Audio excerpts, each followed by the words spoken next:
Hi, everybody. Sam here. I'm so glad that you were here for a micro interview today. I have Nanako with me, and I am so excited for the tip, thought, or piece of advice that she's going to share with us today. If you are new to Safe Heart Connections, we are so glad you're here. We're an online community group for women that are working on learning to love ourselves more fully, and by default, our lives improve and we get to make connections along the way. If you've been around for a while, we're so glad you came back. And Nanako, please share with me your tip, your thought, piece of advice so we can spread it with our community as well. Yeah, thank you so much, Sam, for inviting me here today.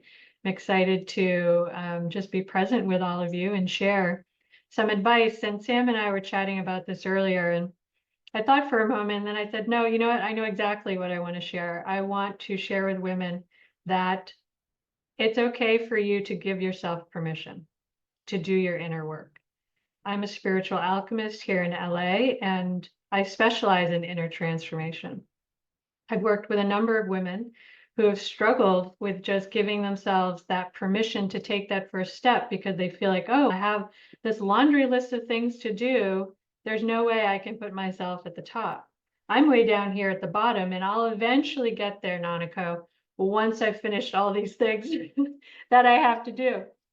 So, and I say, that's okay. That's great that, you have such a big heart and you want to take care of everyone. But as we've all heard, if you don't show up for yourself and take care of yourself first, then you're on empty and you have nothing to give. So my work empowers people to just open up and be filled so that then you can push the energy out and nourish all of those around you because you're nourished. So the first step, and my advice is just give yourself permission. Say, today, it's okay. It's okay that I'm going to take care of me. And even if you have all those voices that are saying, no, what about this? And first this and after that, you say, you know what? I hear all of those voices and it's okay because I'm allowing myself to put me first. And I was sharing with Sam, you could do a simple exercise where you say, today I'm going to give myself permission. And to show that I'm committed to it, I'm going to grab my notebook, I'm going to go sit out in nature, and I'm going to do some introspective journaling. And introspective journaling is so great because it allows you to settle into that space. And I call it intentional space. You can create that intentional space, and you're like, this is for me. You could even have a timer. I'm giving myself 15 minutes just for me. And then you just start writing. What does it mean for me? How do I feel about giving myself permission? And then just allow all the words to flow. And it's an opportunity for you to get to know yourself. And it can turn into a very healing, beautiful practice. So that's my advice. Yeah, that's Yeah. so good. That's so good. So many things that I could talk about. There's going to be two that I'd like to chat with. The women that have been around for a while, they know that I teach specifically to help them learn how to keep their cup full so that it goes to the overflow of the saucer of their life, so that they can give out of the saucer and keep themselves full. We think about self-care or self-love or making ourselves a priority as being selfish. Yes. But it's absolutely not. When you do it in a healthy way, not only do you take care of yourself, but you're able to give in some more healthy, loving, kind, generous ways. And then the other thing you're talking about, sitting there in the peace and the how healing that can be. Yes. Oh, because so much of what I've learned on this journey is a lot of the work that has to be done comes with truly knowing who you are. Yes. And we haven't done that self-reflective work. And if we haven't, then how do we create a life we love? Because we don't even know who we are. Right. Yeah. Right. But that's the challenge too, right? Because in our society, we're taught to externalize everything.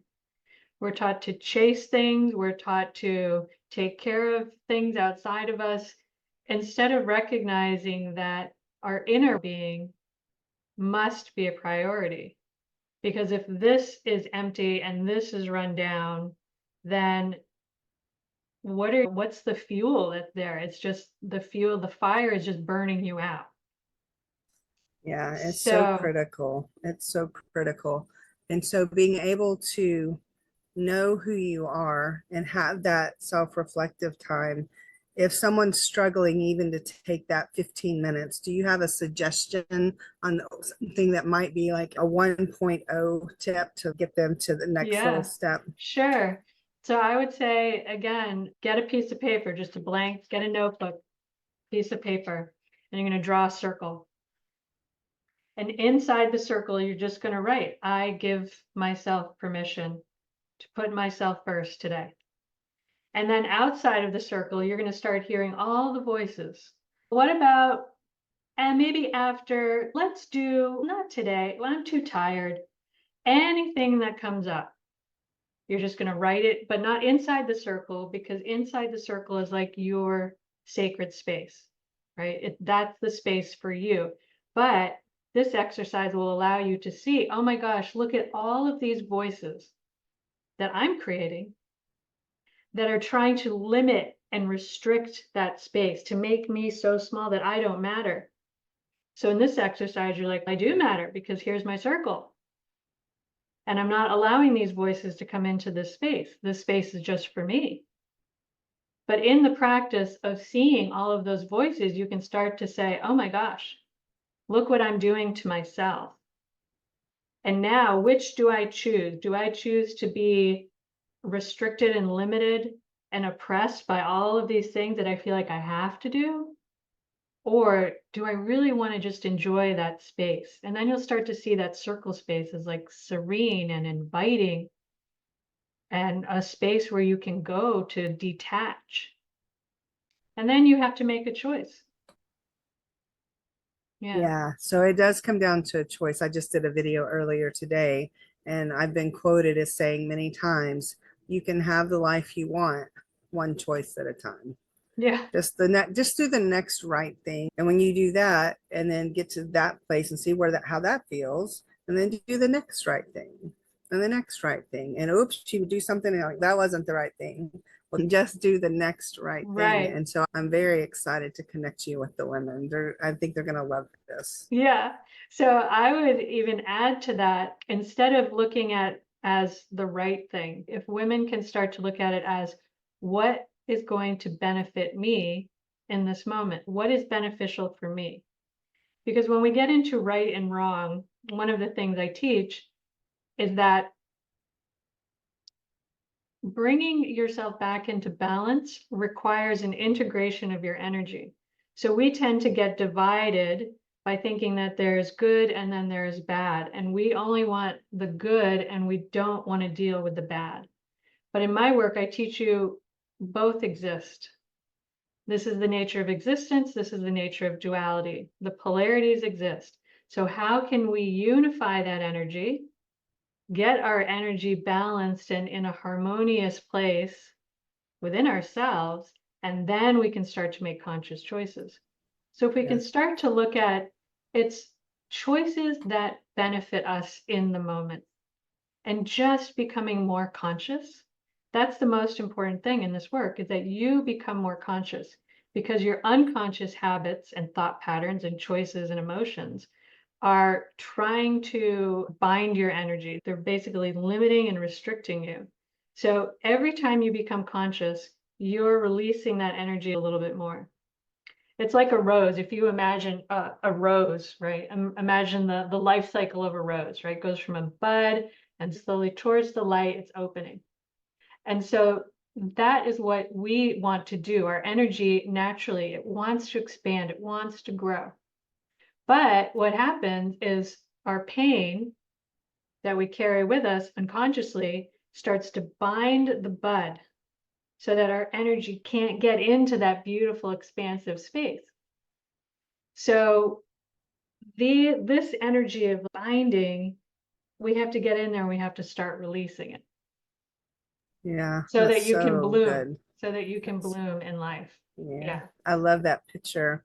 And when I said, I'm glad you expanded on that, because when I'm thinking the next right thing, I'm thinking the same thing you said, but Beneficial, yeah.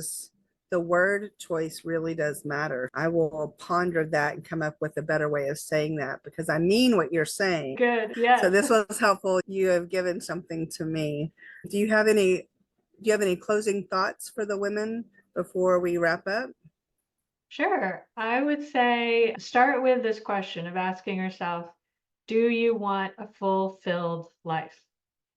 Just a simple question. Do I want a full, and it's FUL dash filled, because you want to be full. Do I want a fulfilled life? And if the answer is yes, then you must do your inner work. There's no way around it. If you truly desire and long for that in your heart, then you must do your inner work, because that's the only way.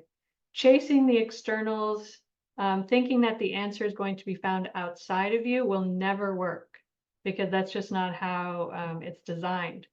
Going within, doing your inner work is the way to a fulfilled life. So I would encourage everyone to reconsider their relationship with doing inner work. It's not scary.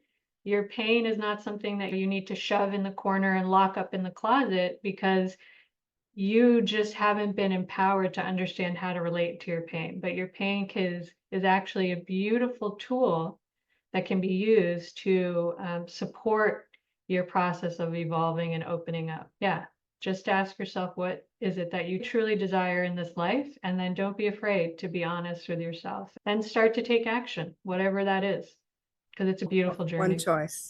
One Yeah. choice at a time. One choice at a time, yes.